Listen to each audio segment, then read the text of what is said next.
misaotranao jeso malalo tratrizao fotona mamizao ianaranay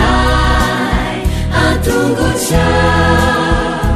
izahay izay mpianatrao koambitenenare jeso malalo izahay iaino tsaranao ka irote niavy aminao itoetsapetsakao amponaya koambitenenare jeso malalo izahay iaino tsaranao ka irote niavy aminao itoetsapetsakao amponaya irote niavy aminao itoetsapetsakao amponaya.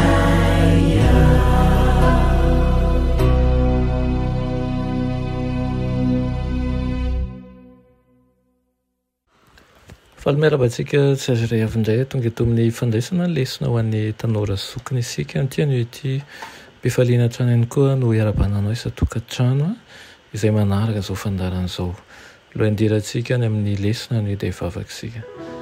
ianay tsara indrindra dia rainay rapo iratsaina ianao misaotranao manokana zay mbola manome anay nyity fotoana ity afanay mianatra ny teninao aoka izany teninao izany tondra famelobelomana ny fomampananay ka tsy ho tahaka ny tsy nianatra izay fa hayamakafaka ny fahamarinana avy aminao ary zany fahamarinana zany no hanafaka anay ihany koa ny amin'ny fanaketsany satana amin'ny tenena ray fa vonikenaanao zahay aminaran'i Jesosy amen.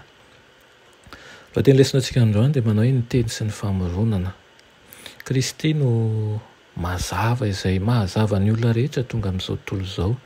tahaka ny anana olombelona fiainana amin'ny alalan'i Kristy no andraisan'ny fanahy tsirairay ihany koa ny taratsy ny fahazavan'ny lanitra tsy aratsana ihany fa irara-panahiny koa fomba fahatakarana ny fahamarinana faniriana ny anao ny tsara izany ihany koa ny manjarazava misy mameno ny fo tsy misy afa mandositra ny fahazavana eny fa na ny olona ratsy indrindra eto tany aza dia manana fahatsapana momba an'izay mety sy tsy mety dia tahaka izany ihany koa ny olona rehetra no mifanindrana sy mifananjana ihany koa ao amin'ny maizina maneho tantaran'olona mandana manaiky ny fahazavana ny filazantsara antena mpanoratra fa handray ny herin'ny mazava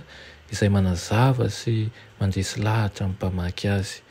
manaitra dia manaitra tokoa ny fitambarany andinin'ny farany izay hitantsika ilay teny mandrakizay sy mahay mamorona fa manjary isan'ny zavaboary ilay manao hoe ary ny teny dia tonga nofo ka nonona tamintsika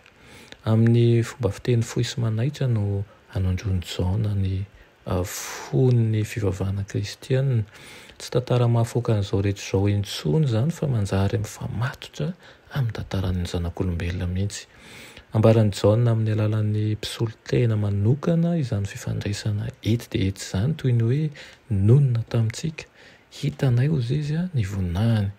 amin'izany no anehoany ny fanandramana manokana ny raisiny avy tamin'ny fiainan'i Jesosy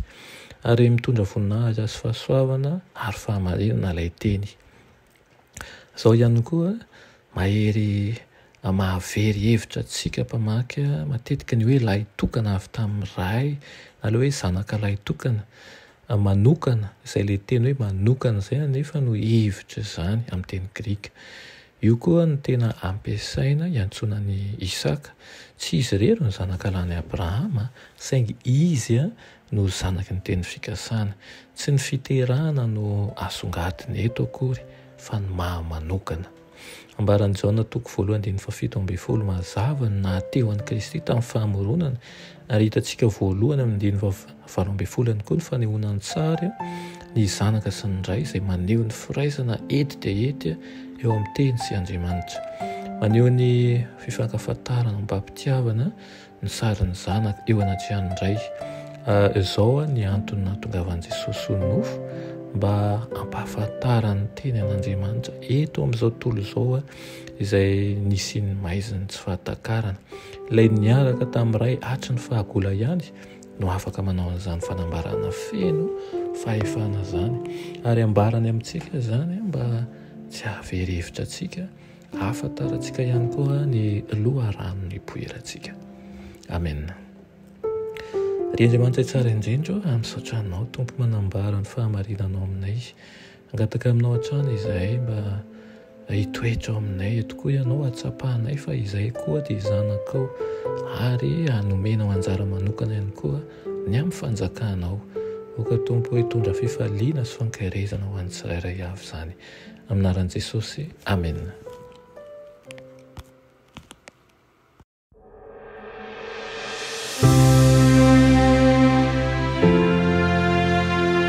Mianatra eo an-tongotry Jesosy isan'andro.